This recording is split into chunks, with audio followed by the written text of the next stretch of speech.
are you into collectibles? Yeah, I love history. Oh, okay, cool. So that one little cabinet you got wasn't like just a thing. Like you actually like antiques and collectibles. Yeah, I do. Okay. Yeah. Cool. Me too. There's an awesome church right here. I don't know the name of it off the top of my head, but it's pretty. It's a church with the rainbow flag on it. That is cool. How neat. Catholic, I assume, by its architecture. Yeah. Yeah, it's massive inside. It's been years since I've been in there, but it's massive. I think the other biggest one I've ever been in was the Grand Central Station, or I don't know what the hell it's called, in LA. That one's pretty big.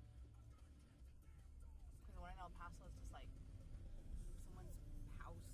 Yeah. It's like this tiny building. Well, it's not that tiny, but it's a real small building compared to this. Yeah, I've flown into some small airports where it just felt like mom and pop were running the place, you know? Right, yeah. Go around the back. Alright. Well, I'm so glad you got to be my Uber driver. Yeah, it's cool. And not some weirdo. Yeah, that probably won't talk or... Yeah, they'll be like, you sit in the back seat, bitch. Street, okay, just listen to my music. Right. Hi, babe. Hi. I'll show you the tour. Oh, this is some tickets first. Okay. I forgot my fast pass. Is that gonna be a problem? I got the extra one. Oh, okay. Thank you, babe. This is cool. Let me show you some. We're cute and mysterious. Who's that person with that beanie? It's a nice beanie. I like it. Is it me, or does your head look bigger than me? Or is it because you're closer to the camera? It looks bigger, doesn't it? Look. Leave my head alone. See, I get... see. See what this is like. This is fun. It's a real pretty train station, though. I would say prettier than the LA station. Oh, yeah. For sure. Definitely. Better.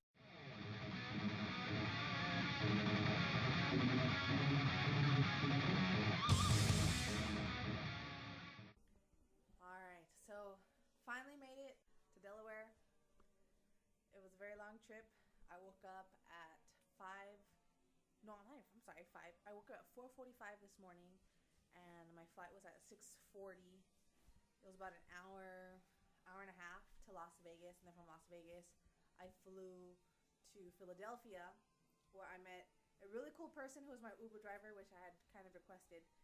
He's in a group with me on Facebook, and we're all into Deftones, so it was really cool to meet someone from our group, and he drove me to a really nice guy, and then met up with my husband at the Philadelphia train station.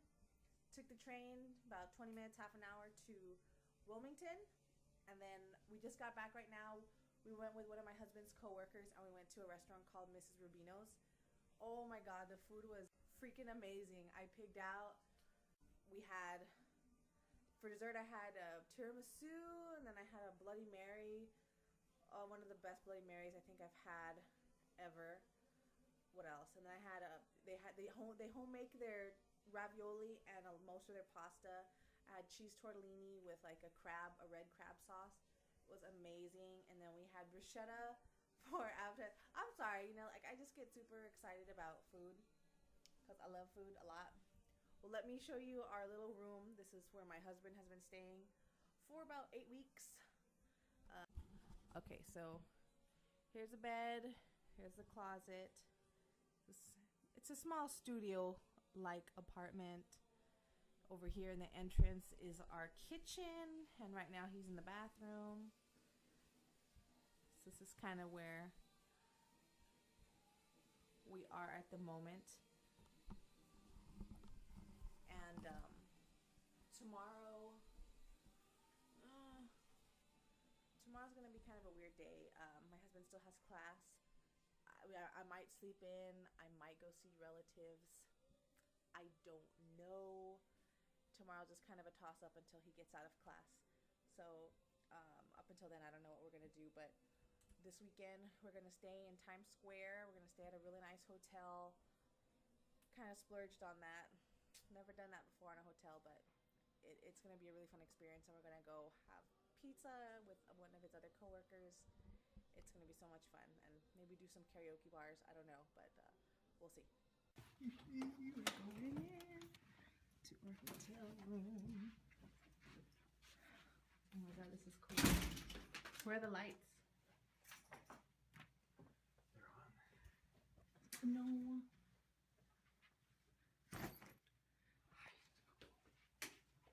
Oh wow. This is cool. Wow. This is like compact. How crazy. This is cool. We are at the Yotel. Let's see, how's the view? Oh, that's cool. Oh my god. Walking here was crazy. Like, I feel hot and then, like, my face is all cold. It's very confusing because I walk so fast.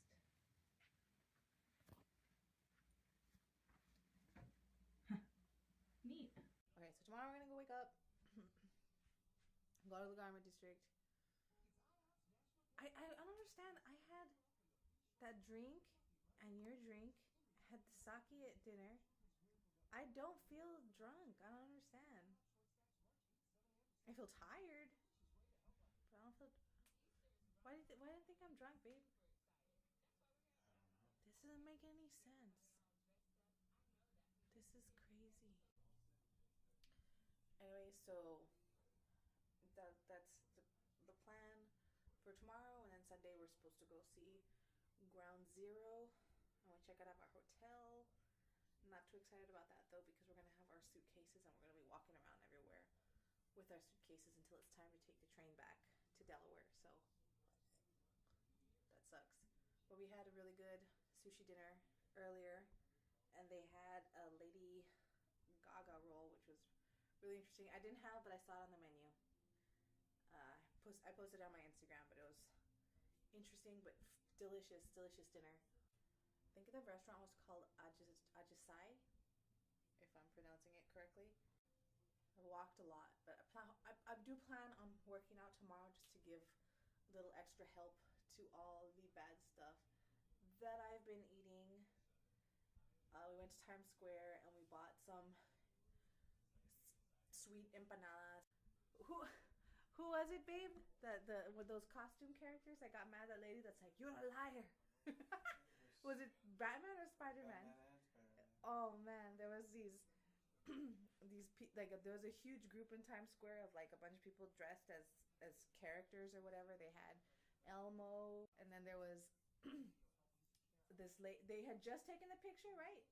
Okay, so like these costume characters had badges that said "I work for tip." So you take a picture with them, you're supposed to tip them, right? Which is why I didn't bother taking pictures, because I didn't have cash to tip. Anyways, so this family or whatever lady and her kids, they take pictures with Batman and Spider-Man, and I guess she had told them that they would tip them, and they didn't.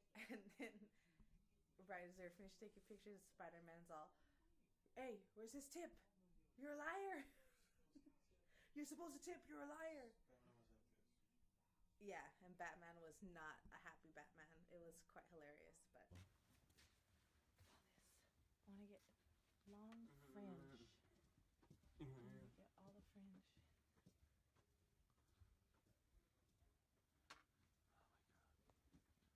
This is Sarah's music world.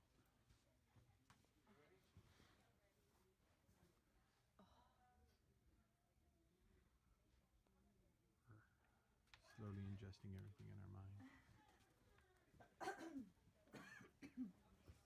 There's a little person right there. That's cute. I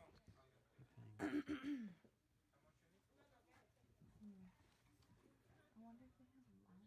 Oh my gosh, look at these beautiful trims.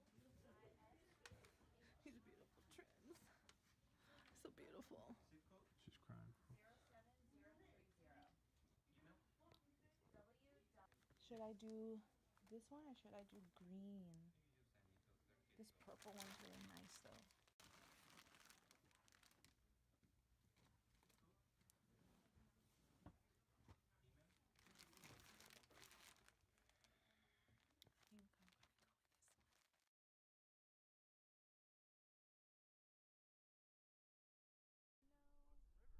You might come out with like a tit or something. I'm just. You could be like that bra from Total Recall, man. Yeah. Let's go towards the Brooklyn Bridge. Yeah. Oh, that's awesome. Well, I'm just saying. Put a tit or something.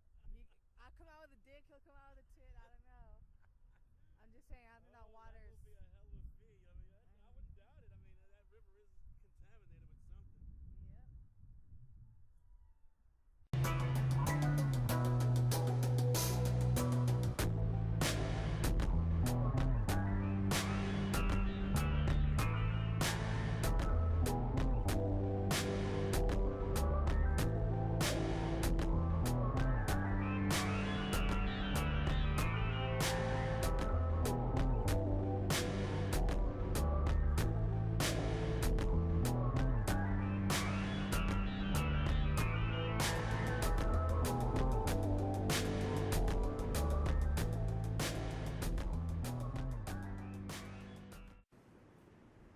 Yep. No, I'm recording this. Standing against all odds, St. Paul's Chapel withstood adversity throughout its many years. On September 21st, 1776, 10 years after it opened, a raging fire swept through lower Manhattan, destroying a quarter of the city, including Trinity Church. The community saved St. Paul by forming a bucket brigade and dousing the chapel with water. 225 years later, another tragedy struck on September 11th. The collapse of the World Trade Center buildings across the street from St. Paul's left lower Manhattan and St. Paul's churchyard littered with debris. Miraculously, there was no physical damage to the church itself. For 9 months after the attack, St. Paul offered Ground Zero recovery workers a place to rest, eat, and receive medical care. Reopened on November 3rd, 2003.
And something broke on the plane, and it was supposed to be delayed for just maybe about an hour or so, and then it got longer and longer. Now takeoff time is probably going to be about 9:30, 10 o'clock from 4:15, and I missed my connecting flight from Dallas to El Paso, so now I have to stay with a relative in Dallas. Thank God I have a few, and then I have to take a flight in the morning to El Paso. I'm so fucking tired. I just want to go home. Just to vent a little bit, and I'm sure many Frequent flyers are used to this. I'm not. First of all, my vacation, the flight going to Philadelphia was smooth. Perfect. Everything was on time. Of course, being me, nothing ever goes smoothly. So obviously on the way back, everything fucking went wrong. And so yes, I haven't been on a plane in 15 years. It was very annoying. First, as you saw in my little snippet of me waiting at the terminal, I had a flight that was supposed to leave Philadelphia at 4:15. I was supposed to get into Dallas about 9:20-ish, 9:30. And then from there, my flight to El Paso was going to be, you know, like an hour and a half or so. So I would have gotten home last night about midnight, my time. Well, didn't go as planned. So this is what happened. Something broke, some lens broke on the plane. And they said, oh, it'll just take a few minutes. I'm thinking, okay, a lens shouldn't take that long. A light bulb or whatever. It shouldn't be a fucking thing. So I keep getting calls from Southwest and people keep getting their text messages. Oh, well, the flight's delayed. The flight's delayed. The flight's delayed. We didn't end up leaving Philadelphia until 9:30 that night. So I was stuck in the airport for all that time. Obviously, us doing that, all of us who had connecting flights had to be rebooked or rescheduled. I obviously would have missed my connection flight from Dallas to El Paso. So they gave us all either hotel vouchers or $200 travel vouchers for another time. I take the thing, I get to Dallas. I already had it pre-planned. I had called a relative, so I just crashed at a relative's house. Real inconvenient. I felt bad. So I crashed at my husband's cousin's house. Everything was cool. Took a taxi, took Uber. And then my flight was scheduled to leave this morning at 8:30. And right as we're leaving the runway, like we're literally in the plane driving to turn on the runway to take off, we get grounded right before it's our turn to go, because then it starts raining buckets and buckets and buckets of water in Dallas. So we're grounded for about half hour, 40 minutes. So I'm just like, damn, you know, I can't get a freaking break. I just wanted to go home. I'm tired. I had a great time with my husband in New York and shit, even Delaware. We went to a really nice restaurant in Delaware, which you saw earlier on in the video. I'm just so glad to be home. What a trip. What an adventure coming home. Adventure. But anyways, I got in, and then I couldn't find my luggage. To add insult to injury, I got out and the conveyor belts never turned on for the flight. I didn't know this. Maybe if I was a frequent flyer, I would know this. But I stood around for a while and I was like, oh my God, where's my luggage? And so finally, after about 2 planes that had their luggage taken down go by, I go to the baggage service office and I'm about to ask, hey, I lost my luggage. But luckily, it was right there in front of the office. I guess they had took everyone's delayed transferred luggage from our flight last night that was supposed to come from Philadelphia to Dallas. It was already there.